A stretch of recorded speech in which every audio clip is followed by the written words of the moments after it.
What is going on, my guys? So today, it's been a couple of days now since we did the whole Supra test drive. Sergio, we had a great time doing it. It was a little stressful. It was raining the last day that we were shooting. Everything last minute. Everything super last minute. You know how we do on the channel. We never know what's gonna happen. I think now that we have cold heads, that means we're not in love with something. We've forgotten about, like, you know, all those things that tickled our pickle and really like obscured us and blurred our vision from something else. I want to know, and I want to ask you, which one was the biggest surprise of all of the cars?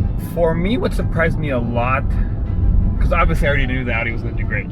Look at you. For me, what surprised me a lot is just how terrible the interior of the M2 was. Really? Like, that just surprised me so much getting into a car of that price range with that brand recognition. And it was terrible on the inside, but then it drove incredibly well.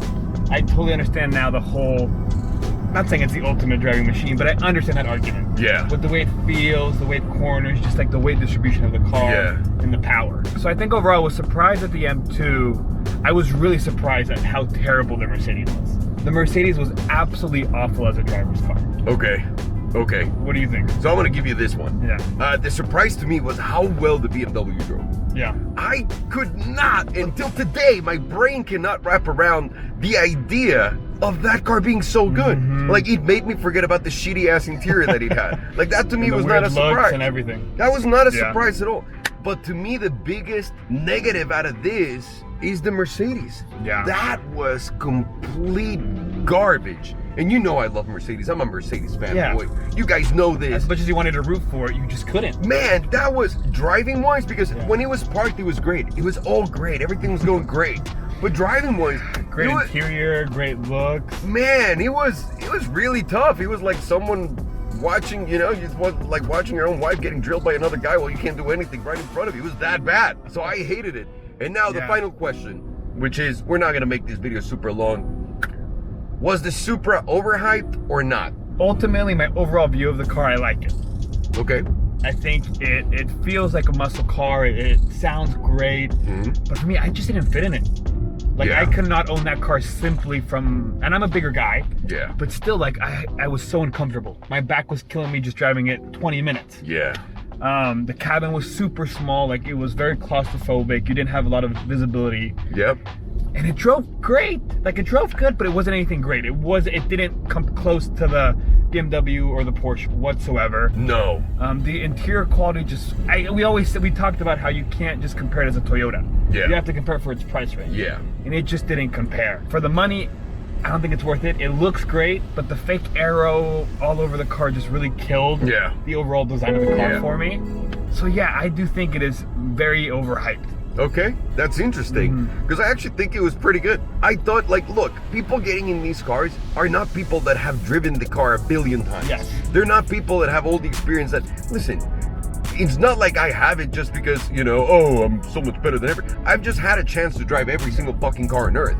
And this is why we did what we did. When you're really comparing the cars, yeah, you can get something better for the price. But it's a nice looking car. It makes the right noise. It's got a lot of power, and that BMW engine is really nice. So for anyone that's just coming into it without expecting anything, I think it's a great car. Overhyped in the way that we've made it look in, you know, in YouTube, and the fact that I would buy that car instead of a McLaren or add it to my garage, absolutely not. That is just pointless and ridiculous. And that is 100% just the car that you're getting for the views, which ain't nothing wrong with it. Hey, do your thing, Playboy, do your thing, you know?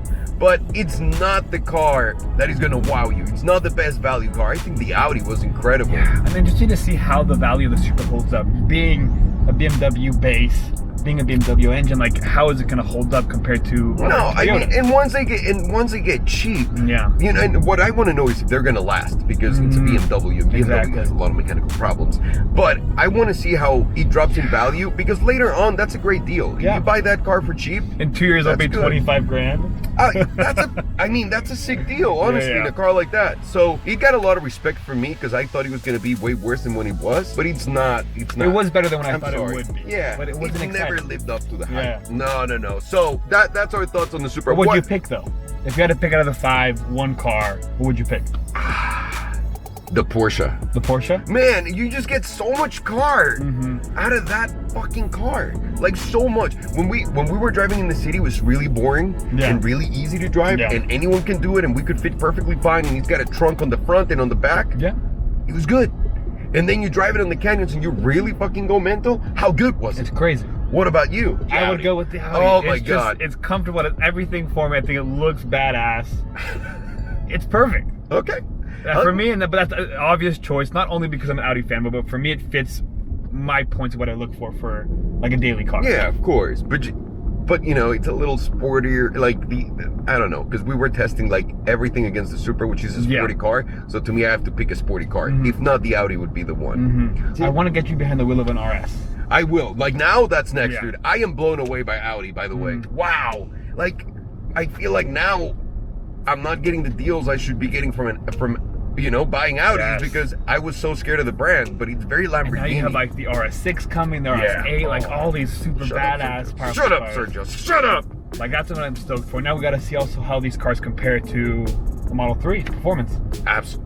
That's going to be the next car we're going to get. So, what do you guys think? Do you think these cars stack up to the Model 3 performance or not? Let us know in the comments down below because that's what's going to come next.